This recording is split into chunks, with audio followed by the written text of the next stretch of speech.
আওয়াজ তোলো, নারে তাকবীর। এই যে তুমি একটু দাঁড়াও, তুমি দাঁড়াও, লাল জামা, এই যে 1 নম্বর কণ্ঠ, আল্লাহ পাক তারই জন্য এই কণ্ঠ দিয়ে ইসলামের খেদমত করার তৌফিক দেয়। সবাই বলে আমেন। দেখছেন নি কত জোরে? বসো, সবাই তোমার দোয়া করছে।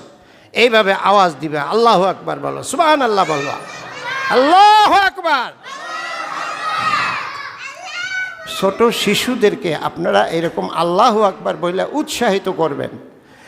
এদেরকে এই আজে বাজে এই স্লোগান না দেওয়াইয়া আল্লাহু আকবারের স্লোগান দেওয়াইবেন। কিসের স্লোগান?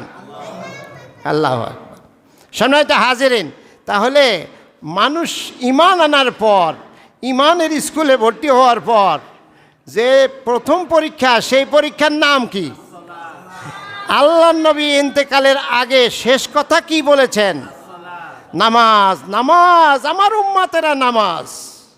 আর আল্লাহ পাক এই নামাজের গুরুত্ব কোরআনে কতটা দিছে, বারবার আল্লাহ বলছেন আকিমুস সালাহ, আকিমুস সালাহ, আকিমুস সালাহ।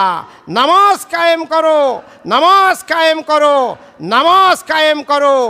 1 বার 2 বার 10 বার না, 20 বার না, 40 বার না, কমসে কম 82 বার আল্লাহ এই নামাজের হুকুম দিয়েছেন কোরআনে। বলেন সুবহানাল্লাহ।